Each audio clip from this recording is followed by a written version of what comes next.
welcome to Unfortunately Required Reading, where this time we actually hit record. Praise be. Hail Sobek. So this time, part 2, take 2, retry of Their Eyes Were Watching Halle Berry, aka covering Zora, Neale, Hurston's Their Eyes Were Watching God. Now, to preface, this is now our second time doing this. We've had alcohol. Mm-hmm. We've also had pizza, though. Yeah, so what happens when we royally fuck up, or I royally fuck up? No, I'm willing to share the yoke of blame with you. This time we made sure we hit record. Anyway, instead of having, lemonade and gin, or iced tea and gin and pimento cheese, which we did last time, you have sparkling white wine and Little Caesars pizza because it's delicious, and right now it's Friday night. Yeah, I mean, I let's set that bar real low so anything we do is just phenomenal. Fabulous. So, a little content warning just to take care of it in the beginning. There is spousal abuse and discussions of rape and a lot of abuse. So, a horrifying amount of abuse. More abuse than I recalled when I first read this. And I'm pretty sure the more books we read, the more abuse we're going to discuss, so I apologize. I think it only gets worse. I think next month is going to be pretty heavy. Yeah, next month is... Toni Morrison month. Toni Morrison month. I just realized, I think we're covering Beloved, right before Mother's Day. Oh, God. Maybe this is a horrible plan. Maybe this is great. I feel like it's the best, worst idea we've ever had. I mean, we've had a lot of best, worst ideas. Have we? I mean, we started this podcast. Okay, fair. So, Victoria's short story long. As usual, you all know that I can't do a synopsis without it taking forever. So, I mean, that's why I'm here. I'm here to really make the short story. So the story is, Janie Crawford, now middle-aged but confident and attractive, returns to Eatonville, Florida after running away with her younger lover named Tea Cake. Immediately, tongues start wagging. She returns to her home and is greeted by her friend Phoebe Watson. Phoebe has already tried to shut down the gossip, but she wants to know what her friend has been up to. So Janie tells the story of being raised by her grandma, also known as Nanny, after her mom ran off. While Nanny loves Janie to death, life as a previous slave, where she was repeatedly raped and ended up conceiving Janie's mom, and the fact that Janie's mom ran away, and Janie's mom was knocked up by a school teacher and possibly raped, it kind of makes sense why she's all messed up. Yep. So, Nanny wants to marry Janie off to this old dude named Logan Killix as soon as Janie has any sort of sexual awakening. We'll get to that. We'll definitely get to that. So that Janie has some sort of security and social status. Yes. She is barely a teenager, so this whole thing is super creepy. Yeah, but also, the whole, it was a different time. Oh, no. I'm trying, okay? So, Logan is kind of an asshole, and he treats Janie like she's just there to work for him, and Janie is basically looking for any excuse to get away from this crappy life. Accurate. One day, the smooth-talking man with big plans, named Jody Stark, aka Joe Stark, sees Janie working, and they start flirting. Not to be confused with the Starks from Game of Thrones. I honestly went Iron Man, so I'm glad that we represent both major nerd factions. There we go. Woo. And then right now, it's, Game of Thrones and Avengers Endgame season. It's so much Stark. So much Stark. Stark raving. I'm proud of that. Thank you. You should be. Thank you.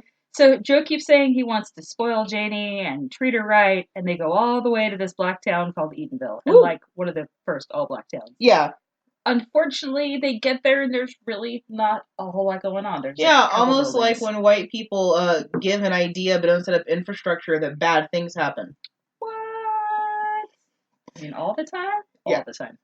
So Jody decides that it's his time to shine, like Marge on The Simpsons. He buys land, opens a store, becomes mayor. Mm-hmm. However, he pretty much pushes Janie off as worthless and just really a figurehead as his status. Yeah. So he ends up being verbally abusive, then becomes physically abusive, and after she gets called out for stupid shit one too many times, Janie tells basically the whole town that Joe is impotent and he's got a really bad temperament.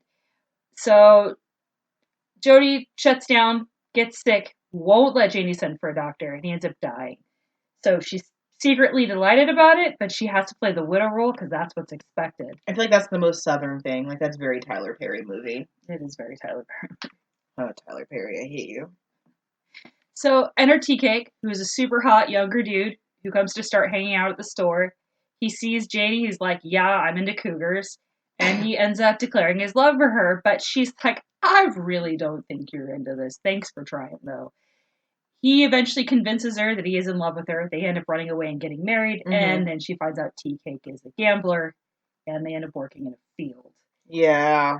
At one point in time, he ends up beating her to show their people that he's in charge of her. A horrible hurricane comes and wipes out everyone. And are there tolerable hurricanes? No. Okay. I mean, maybe if they're like super light, it's like tropical storm. Like, okay. We only pulled one board off of your window. Right. Anyway, Tea Cake gets bitten by a rabid dog, starts to go crazier than Edgar Allan Poe in a gutter. Nope. And Janie has to shoot him to protect herself, but she ends up getting arrested, going to court, being acquitted of murder because it was self-defense, which rarely happens. Yeah. And with nothing but her overalls, she ends up returning to Edenville to tell her story. I mean, this is very like proto-Diary of a Mad Black Woman. Yeah. It's really painful to read her story, though. It's like... It is. It's remarkably painful. It's very painful. So one of the things you're going to hear a lot about if you do any kind of research is the fact that this is written in vernacular. Yes. So it's written how people speak. Right. And some people find that very difficult. Yes. One of the ways that you can get around that is if you listen to the audiobook, especially the one done by Ruby D. Or not being a racist asshole. Yeah, there's that too. Sorry. I will say I had my own dual consciousness stuff to deal with the vernacular use, because I know when I was growing up and the way I was raised was always to never sound like that. Almost to the point of it being a little bit aggressive and intense, like having to be like hyper competent, because if I sounded too hood or too ethnic, like that was scary to white hegemony and thus scary to my safety. I had to sound educated. I had no choice. Also because as far as my family was concerned, it was insulting if I didn't sound educated. You don't want to sound like you've been out in a field. We've worked too hard. Which is really interesting in this, because Janie does kind of get her own education in town and still ends up in the field. Yeah, that tends to happen to black folk sometimes. And by sometimes, I actually mean a lot. This is just a reminder that Amanda is a person of color.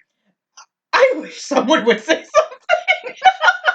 I wish at this stage, like, wow, there's a mouthy one over on the other side of that mic. I just had this image of you going, bitch, I wish you would.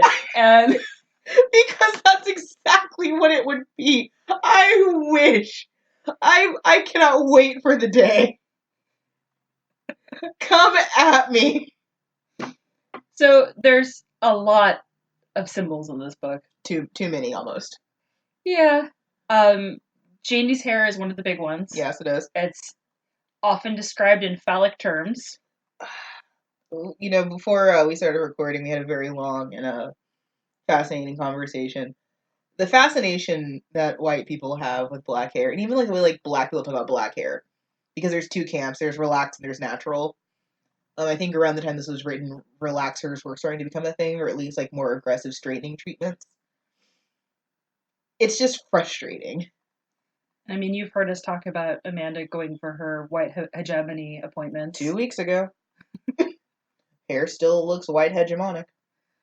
You were telling me a story too about some coworkers as well. Oh yeah, like there's I let some of my defenses down, and I promptly said if this was the one opportunity that you ever wanted to touch my hair, you could. And immediately, like, there were hands upon my hair.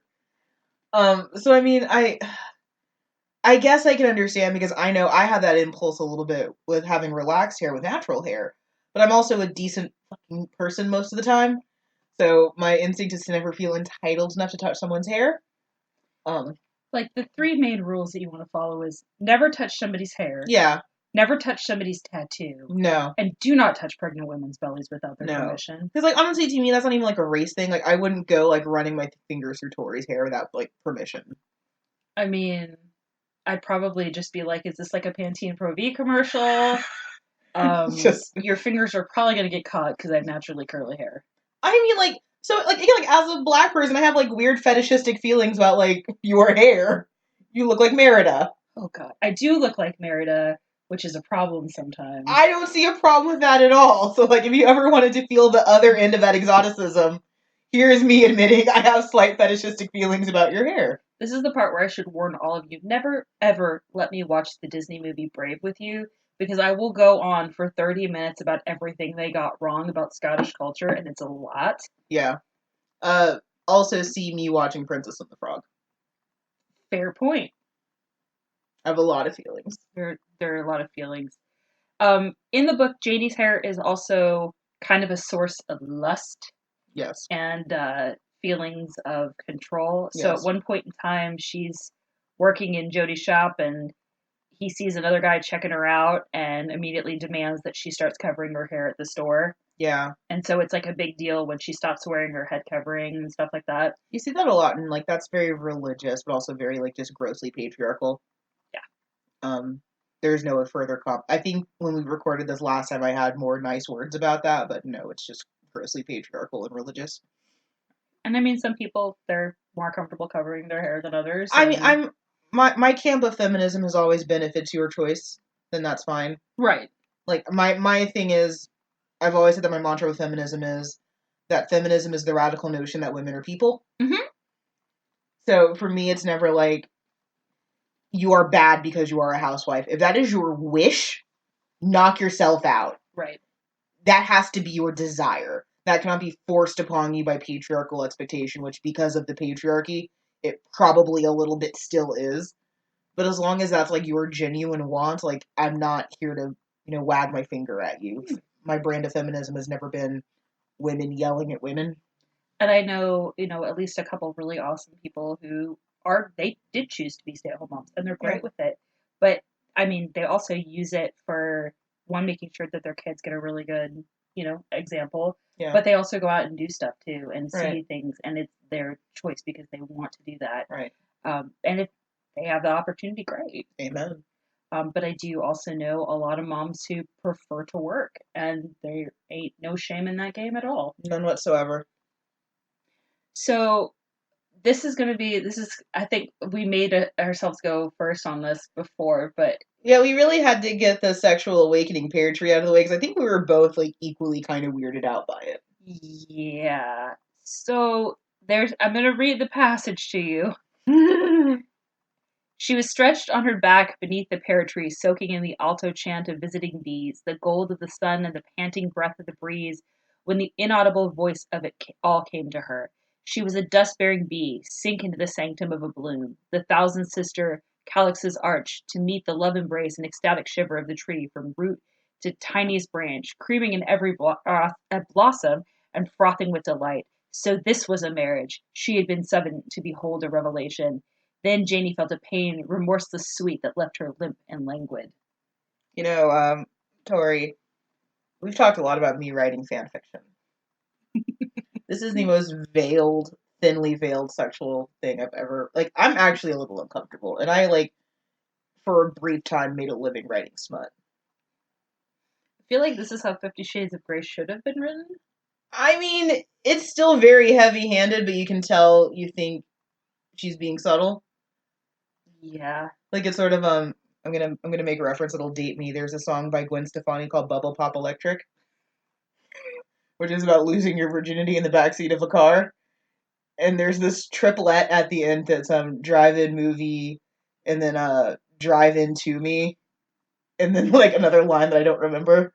But it's like, oh, Gwen Stefani, you think you're being clever. We can't go into my feelings about Gwen Stefani because we'll be here all day. Cultural appropriation? No, lots of anger. Lots of anger.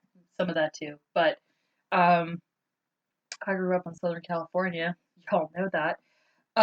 Anyway, yeah, so the sexual awakening pear tree. Is it like a giving tree that hands out condoms? Oh my god. I just imagine like Shel Silverstein sitting there being like, okay. I mean, he was really porny. Yeah. Listen to me. We've got to make this tree like sexually aware. Mm-hmm. If you don't know who Shel Silverstein is, he was a poet that children would know, but also like did some weird, gross, porny stuff. Because you got to make a living. I mean, Roald Dahl as well. I don't like him. He had some very uncomfortable thoughts about other races that I don't like. Yeah, that's a lot of what we review, huh? Okay, so don't mind me. I'm just going to panic and make sure we're still... Oh, we are still recording. Look, we did it right. Okay. All right, so now that's going to be a paranoia. Anyway, so... I mean, it's a good passage. And, like, when you talk about, like, things that spark that in you. I mean, mine wasn't a tree, but I'm not here to kink shame anyone. Mine wasn't a tree, but I mean, all I get from trees are allergies, not like sexual healing. But yeah, that's true. That's very accurate. Though we did sing sexual healing a lot the last time we recorded this. yeah. Uh, So another major symbol is the hurricane. The passage that was written is the wind came back with triple fury and put out the light for the last time. They sat in company with the others in other shanties, their eyes standing against crude walls and their souls asking if he, capital H-E, meant to measure their puny might against his. They seemed to be staring at the dark, but their eyes were watching God. roll credits.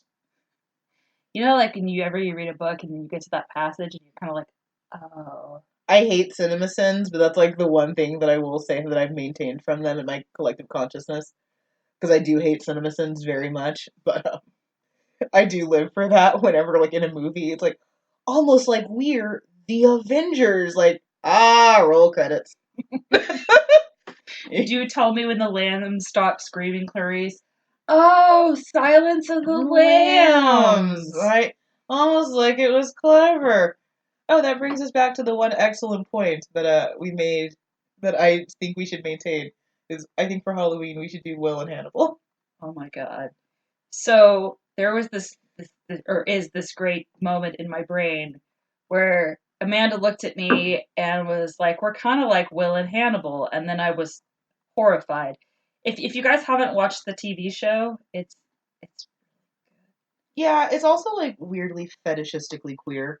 strangely homoerotic. Which I mean I'm fine with because Mads Mikkelsen, I'm fine with it. But I made that statement because I'm usually the one in charge of slicing and dicing when it comes to like the pod. And the way Tori looks at me, I do very much feel like I'm Hannibal, and I just have like Will just. Listen, you know how to make a cheese plate, okay? I mean, I'm happy to be the doctor of your delight and also dismay. So there's Putting that on a t-shirt. There's a lot of themes that run through this book. There are many, many themes. Big one, speech versus silence. Janie spends a lot of time keeping her mouth shut. Yeah, as women were entitled and encouraged to do. There are moments where when she finally does find her voice, there are always extremely powerful moments. Yes. Like her calling Jody out for being impotent and, basically finally standing up for herself and saying, no, you're an a-hole and done. There's a part where she's talking to her first husband and she goes, what would you do if I just left you? Mm-hmm. And he acts like, oh, just shut up and go to sleep. But it like actually really hurts him. Yeah. And then, anytime she explains her own story in court or to Phoebe, those are the most powerful passages. Anytime she explains herself. Right. I guess it's the Southerner in me that, because of the whole, like, angry black lady trope, I was always sort of encouraged that silence is your best friend. Because there is that fear if you are more demonstrative that it would end poorly for you, as it did for her a few times. So I will say that like that was always it was strangely bizarre to me. Like this wasn't empowering as I feel like a lot of other African American narratives are, because that yoke of white hegemony is so heavy. And what's interesting is this book often gets referred to as being very pro-feminist and very pro people of color, but a lot of it is still so tied into old cultural norms and things like that. I mean, maybe for the 1930s, it would have been considered to be empowering, but it's not what I mean, like you still couldn't have a credit card or like really voice your opinion at all. Right. I think this goes back to a conversation that I had in the office that I think what's frustrating about like black narratives is that everyone's still in bondage. Right. And we can't ignore that. But I personally didn't grow up in bondage. So that like I've never What about that kind of bondage? Well, and also not growing up. I was a consenting person. My parents loved me very much. backpedals furiously. Harnesses are not for 5-year-olds unless they're those monkey backpacks, and that's a whole other different thing. But not to rope in Black Panther, but like that's why I loved Black Panther so much as a movie was like, wow, Africa's cool. Yeah. Because it was always like, yeah, that place your people were taken from, but also like there's nothing there. Like you're kind of looking at it going, yeah, I mean Wakanda forever, okay. And yes, I know Wakanda's not real. There was this one very rude white person on there like Wakanda's not real. Like, yeah, neither is Asgard. So,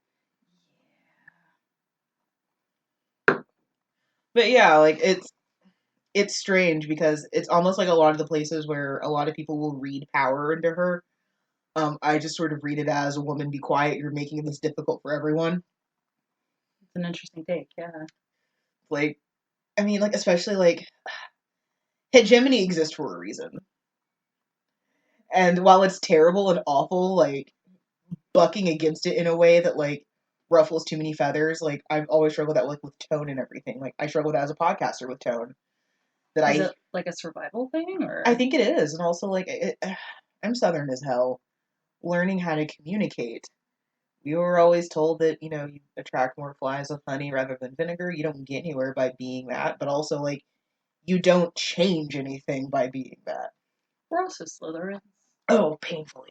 So I mean, I've never had the problem of needing to be like super demonstrative. I'm excruciatingly charming and charismatic. So there you go. Another major theme is power and conquest as a method of fulfillment. We see this toxic masculinity. Toxic masculinity. We see this mostly with Jody. His big thing of being, the man, being in charge, being the one who buys the property and sells the property. I'm a big, strong man. Look at me, big, strong man. I'm the mayor. This is my property. I know she's a woman, but she's property. Like, there's a lot of that. There's also a lot about relationships versus independence. Yeah, I struggle with this one too. A lot of Janie comes out more when she's on her own or telling her story away from a relationship. Yeah. Versus when she's actually in one of these, she's usually, well, let me just take a step back from my place here and just kind of hang out and be quiet. That bothers me so much because I've never understood that. I've never understood that like you lose yourself in a relationship. Like that's one of the things like if I've asked you about how the weather is and you respond, well, my boyfriend says like we're no longer friends. And like I come off as being like really anti-relationship and like really bitter and petty, and it's like no, I'm not. Well, I mean I am, but but not in this regard. Like not everything should tie back to your relationship, and like not that isn't important to you, but like John C. Calhoun, like that being your identity scares me. And that's a lot of where people get into trouble with relationships, and a lot of what women have been told to do for a very long time is take up his interests, find out who he is, don't make yourself the center of attention. Right. And honestly, the worst relationships I've personally ever been in are ones where I did that. Right. Ones where their interests became more important than mine. Mm-hmm. And when you lose yourself and then you get out of it, it becomes so much more destructive. Yeah, because then you have to rebuild yourself back up, and that's really hard to do. And I admit that having come out of an abusive relationship, like I know how hard that is to do, but that's always been something again like that really struggles like that. You have to be on your own. Like I hope that one day that someone does look upon this demon lovingly. They will. And that I don't lose myself because of it. Like that's a fear that I have. Like, wow, will I become one of those sycophantic little brats that, can only flitter around and talk about their significant other? And there's a difference between like the very beginning when you are so excited and so obsessed with the situation. That's normal. That's natural. Mm-hmm. But when you've been with somebody for a long time, when you are just a piece of them, yeah, that's scary. I'm sure it is. Like, also that idea of being that vulnerable with anyone horrifies me. Yeah, it's really weird the first time that you kind of lean over and you're like, did I just fart in front of my significant other and they haven't told me I'm horrible and the devil? Or I'm gonna eat chips out of this bag naked at 2 a.m. and you're okay with it. That sounds great. Or I'm gonna cry because somebody really close to me has passed away and you're not gonna judge me and you're gonna be cool about it and not make it about you. That all Like, sounds lovely. it's very different, but Yeah. we as a culture make relationships look like the be all end all. And Yeah. and I'm by that I mean like marital relationships. There are so many others. Like friendships are Yeah. super important. Having, people that you can talk to platonically, Right. having that love for another human being that isn't sexual. Um, those are major, but still having the ability to identify who you are as yourself. Right. And I think like I will say there was one part of this that I did relate to a lot, which was a lot of Janie's more abusive relationships happened when she was away from friends and family. Like Absolutely. it was my friends who saved me from my abusive relationship. And I would say, yeah, this stuff happens, and it's like, hey, that's about 15 red flags. And honestly, that's what you'll always see. Yeah, we're gonna go back into my crazy stuff about serial killers.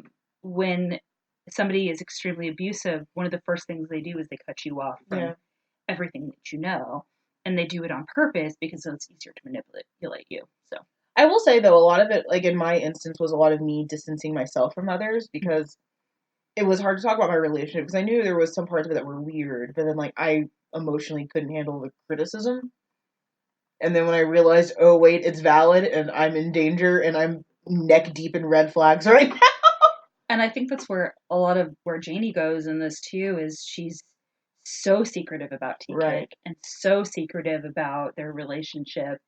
And then when she gets popped in the mouth, she doesn't have anywhere to go or anyone to say anything. Like honestly, that might have been the most powerful part because like that was like full like me and my last relationship was like I didn't realize that I was so deep into nonsense until it was like, oh snap! And then I had to, in my overalls only, go back to my friends and be like, so, here is my memoir. If I die young, bury me in satin. And I think that's one of the reasons that she ends up telling this all to Phoebe Watson instead of just kind of like writing it in a journal or something like you'd sitting see. at a train station like Forrest Gump. Just oh my god, series of postcards. I would. Dear journal. Oh god. Today I was a white male of privilege. Anyway. Oh, Forrest Gump. I don't like that movie. That movie is hard, man. So I love my mom, but she had a tendency when we were younger to not remember what the rating system was or not look for it. So I saw the movie The Rock. Ooh. I saw, and Mom, I'm not calling you out, so please don't think I'm mad. I adore you. We ended up seeing Forrest Gump, and I remember my mom when Jenny comes out on the stage in the balloon thing or whatever, covering my eyes and being like, nope, not right now. And like my sister too. And like when they're in Vietnam, the same thing, like, nope, nope, nope, nope, nope. And I'm like, Mommy, what happened to Lieutenant Dan's legs? And my poor mom being like, I'm a single mom. I am doing the very best I can. I swear to God. I saw The Green Mile at an uncomfortably young age. Oh, I was like 9. I feel like that movie gets quoted a lot lately. The I'm tired boss. Oh, too much. Because we're all emotionally scarred. Yeah. Religion is culture. There's a lot in this. Yeah. So much. That tends to happen a lot in African American communities because that tends to happen when you have nothing else and you are stripped from the land. You really dig your heels in on a place that you can.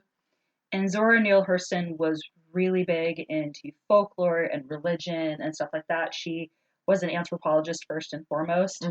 She actually went and spent some time in Jamaica and Haiti and wrote about voodoo and culture and belief systems out there in a book called Tell My Horse, which is amazing. It's so good. It's so well written, and it's one of those books that I've now checked out twice from the library because I think I'm done, and then I'm like, no, I need to reread this. Yes. A big theme in this is community. Yes. The community you belong to, where you feel at home, what's most important to you, that kind of stuff. Yep. And then our favorite topic, our bread and butter, which comes into every single podcast. Yes. Racism and gender inequality. There's definitely the African American community has its own very special brand of toxic masculinity, which you see a lot in the hitting of women. Especially because that whole trope of black women being mouthy, it's not really a trope, it's just kind of real. I don't know what it is, but we do tend to pop off. I mean, again, part of it's survival, part of Oh, it's absolutely. And I think that people kind of forget that because, like, especially like if your first time seeing the sassy black woman is living color, then you don't know that that's hundreds of years of having to protect your family and having to protect yourself and having to make yourself almost like intentionally unattractive to avoid like rape and being beaten and stuff like that. Like a lot of that is very intentional, but it's also ingrained in a strange way. Like I don't consider myself more mouthy than others, and then I'll listen to myself in comparison to other people. I'm like, oh, I'm full Medea right now. what's interesting too is like you see this with Nanny as well in this Yes. book. Her whole thing about, you have to do this and you have to do this and we have to protect you and we have to, because she literally lived most of the worst case scenarios. Right. She was a slave. She had no power whatsoever. Right. So it's it's horrifying. Yeah, that overcompensation when you're raised in like black families is very, very true. Of like, I mean, like I know like my grandfather on my mom's side, like generation after sharecroppers. Like I think like actually lying, his parents might have been sharecroppers. So if you have like how like my grandfather talked to me and my cousins in comparison to like if we were white, how he would talk, it was very like protective, but also we learned things early on that I'm sure most kids don't. I have a really good friend whose family is mixed, and the conversations they have to have, Yep. especially in the recent years with things like Trayvon Martin, where it Uh, is, if you get pulled over, be exceptionally polite, yep. keep your hands on the steering wheel, do everything that that cop tells Yep. you. And I mean, my friend, didn't, she wasn't raised that way. I mean, she was raised white as Yeah. if you get pulled over, be nice to the police officer, Yeah. everything's going to be fine except your ticket with grace. Yeah. And then having to explain to her family, okay, if you get pulled over by a cop, I need you to be like A plus Right. 100% where you need to be because I Yeah. want you to come home. No, I mean, and I was taught very early on, like I was always taught that you could be doing everything right, but if you guys get pulled over and you're with your white friends and you're in the back, you're the one going to jail. Right, and we've made this joke before when we've driven around. We have. That if we ever get pulled over, even if I'm the one doing 90 in a Right. 55 zone, that It's they're gonna look at you first. right. Like I think when we were recording this last time I shared the story, so I'll share it again. I was driving home for Christmas and I had a bunch of presents in the back. And I was pulled over because I was in the wrong. I will say that I was in the wrong. I was tailgating a semi truck and I also didn't have my lights on because I like to live dangerously in a fucking Prius. And I got pulled over and the cop, he flashes his little light at me, flashes the light in the back. And he's like, got a lot of stuff back there. What you got? And I said, full on. That's a question for civil asset forfeiture, and I don't have to answer that. So for those of you who don't know what civil asset forfeiture is if the police assume that what you are doing when it comes to items or money could be used nefariously, they can just take it from you. You see it a lot with people like buying cars off Craigslist, where they have like a few $1,000s in their car. If the cops are like, "Hey, we think you're going to buy a drug with this," they'll just take that money. And it's very unlikely that you're going to get that back because how do you win a court case that's you v cop v your money? Also, then you have to factor in all the costs of being in court. Yep. If you can afford a lawyer, if Yep. you're defending yourself, court fees in general. Yep. So I was a little bit mouthy to a police officer, which I shouldn't have been. And I actually remember I was on a call with a few of my friends and I got really, really quiet and I hung up. And in the time that I was being interrogated by the police, they started a hashtag that was free Amanda, which is very, very nice. I was getting ready to drop a mixtape. Like I was going to jail for going like a little bit over the speed limit. I was fine, no ticket. But no, when I finally reached home, I told my aunt was like, what happened? You're running late. I'm like, I got pulled over, and I got pulled over. I didn't get shot. She starts laughing, and then it's like, oh, but sweetie, like that happens. Like that happens to us. Don't do that. Right. So racism. Yeah. I remember being like in elementary school and Where I was raised, the population was mostly Hispanic, Vietnamese, and then, some white, and like, strangely enough, like one or two black kids. And that was Okay. like the extent of it at our school. Um, which was always very strange to me because then, you move someplace else and you meet a lot of folks of color and you're like, oh, well, this is normal. What the heck is wrong with Southern California? Mostly the property, like taxes and stuff. So I remember elementary school acting like racism didn't exist. Mm-hmm. We're all equal now. Everything's great. We all treat each other well. Everything's wonderful. And that went on through high school. Yep. And then I got to college. Yep. And you started hearing things. So shout out to UCI, University of California, Irvine. Woo! Not get a sponsor. One of the number one things that you will hear it referred to as the University of Chinese Immigrants. Because we have a lot of students from Asia. Yeah. And you know what? They all worked their asses off to be there. Yep.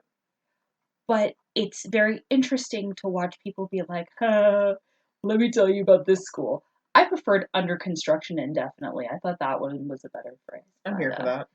But suddenly finding out in college that, certain races get pulled over more in Irvine. Yep. And certain people are driven over the border and dropped off. Oh. They used to pick up homeless people in Irvine and drop them off in Santa Ana. Oh, no. Yeah. Oh, no. It became a big ordeal out there. I'm sure. Right. It's interesting when you find out about your hometown and just go, oh, this is not normal. This is terrible. But I mean, that color blindness exists because, I'm African American and I had very similar color blindness. I'm from North Texas, where there are African Americans that are a little more air quotes hood than others, but where I'm particularly from was mostly culturally abandoned white hegemonic black people. So I grew up with very similar color blindness. I don't think I got black indignant until I found out about like the Tuskegee study. And then I think I've earned the right to be black indignant. And if you don't know what the Tuskegee study is, look it up. Please look it up. I feel like we've mentioned it literally every podcast. I think we have to every podcast because it's something that's still awful. So horrific in American culture. Yeah, in American history, and we don't talk about it, and it's very frustrating. But yeah, I feel like we've mentioned it almost every podcast because it's necessary. This is what we do. Yeah. Also, though, segue, if my family can be survivors of the Tuskegee study and I still get vaccinated, vaccinate your damn children. We have measles again. 100%. Unnecessary segue, but, like, we have measles and I have asthma, so, like, please. Yeah. Religion is culture. I'm going to throw this in here again. I know we already covered it a little bit. We did. So, in San Antonio, a lot of times on, Good Friday, which is today when we're recording, it's also when they hold what's called the Battle of the Flowers. No, that's next week. Oh, it is? Yeah. I thought it was off this week. No. Oh, they get next week, too. Yeah. Anyway, so Battle of the Flowers, Yes. Ignore the Good Friday thing. We just got that out off of Texas.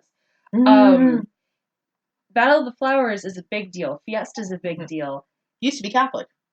Yes. And it's the only thing in San Antonio. It's like, we're just going to close this business down. It'll be fine. Oh, yeah. What? Yeah. Used to be very, very Catholic, which is interesting. That San Antonio likes to run away from Catholicism, which in all fairness, I think everyone kind of does. But I will say also, as a Catholic, we don't tend to help ourselves very much. Like, I got very upset. I went to one of the missions, and there was a Franciscan brother who was like, I'm so glad that I get to sit here and walk in the footsteps of, like, my pioneer brothers. And I'm like, your people orchestrated a genocide. And I don't mean, like, your people as in white. I mean your people as in Catholic. Like, what you all did to Mexicans and to Native Americans was abhorrent. You are not carrying on a legacy of anything, you glass-blowing tart.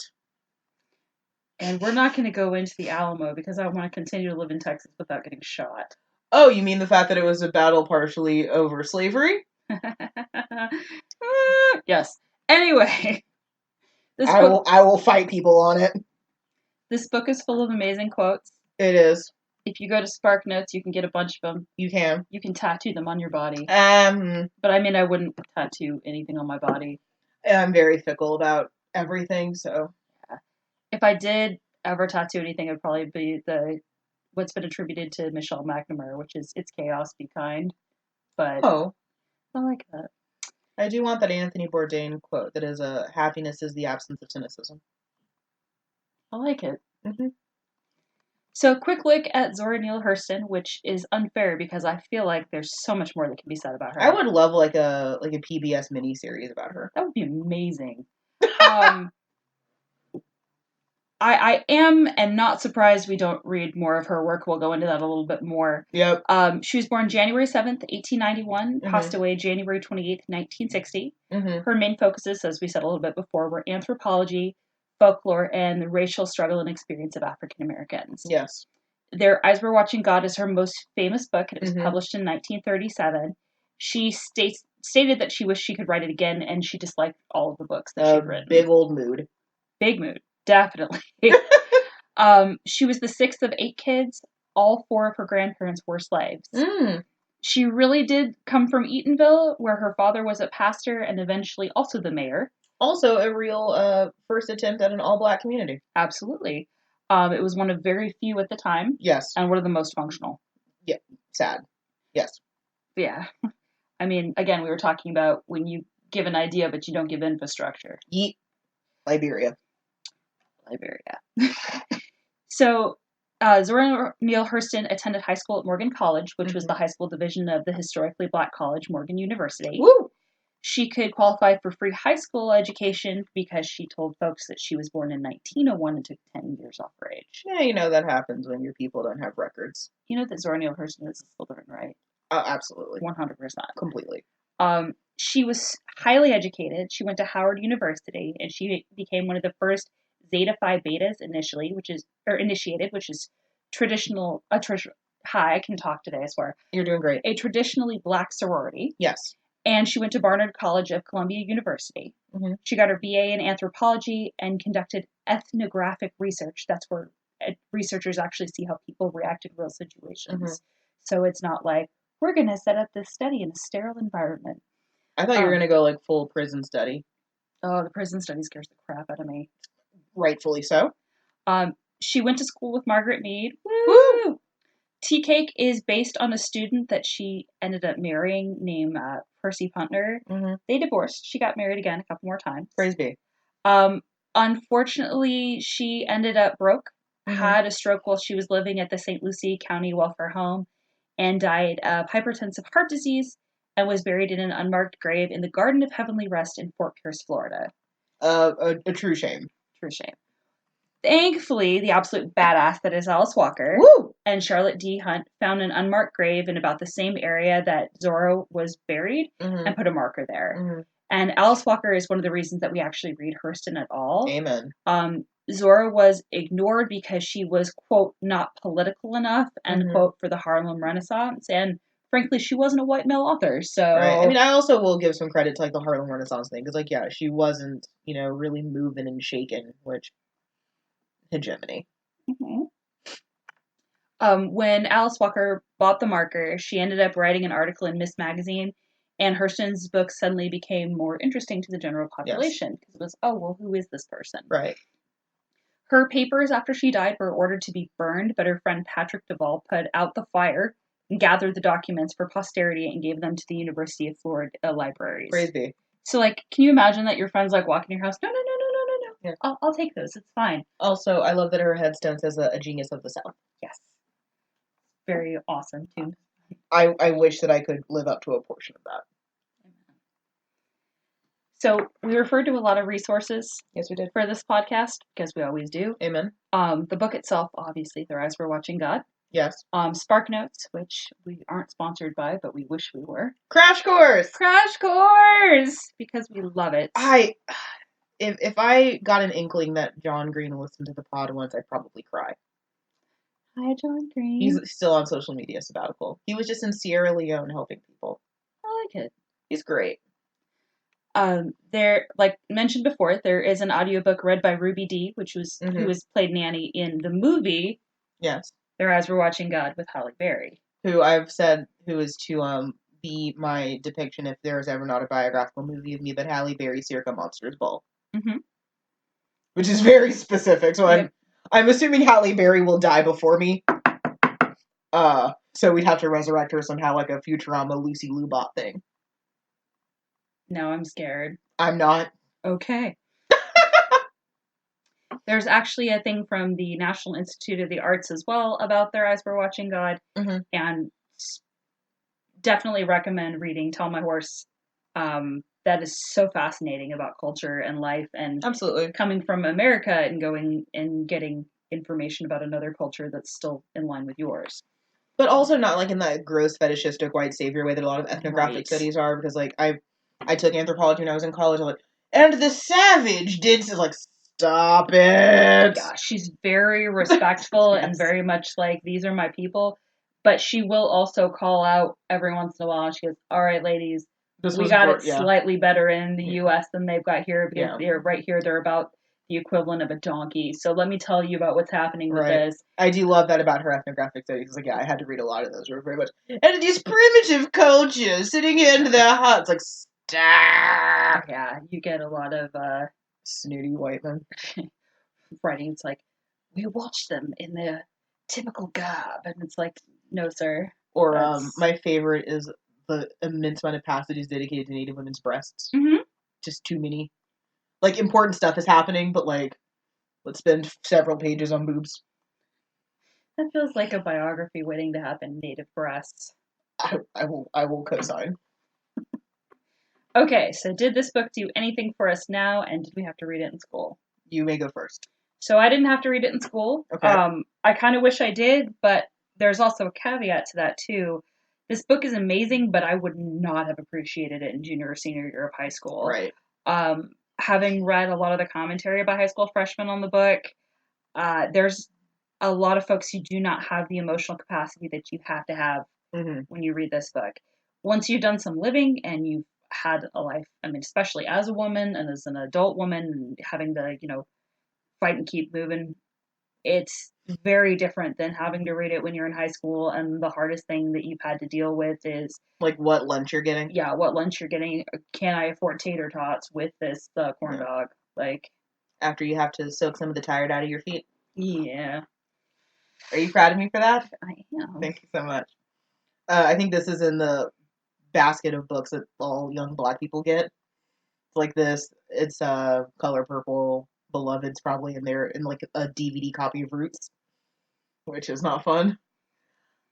I've admitted during this podcast that I have a bit of a dual consciousness struggle with it, that I do struggle with the vernacular use because it sounds uneducated and illiterate. It makes me angry because I spent too much time in college to have my people sound like that. But I agree. Like, I definitely, as a young person, I was mostly just kind of mad at it. It's like, another poor sounding brown person out in the fields lamenting. And now as an adult, it's like, wow, this is really powerful, and Zora as a person needs to be studied and remembered. So I do still have some of my issues with it. Like, I do still have some qualms on it being as feminist as people say it is.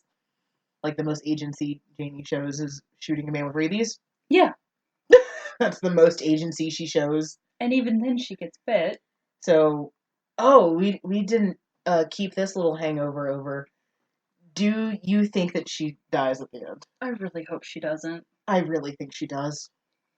So at the very end of the book, when she's about to, for lack of a better term, put tea cake down.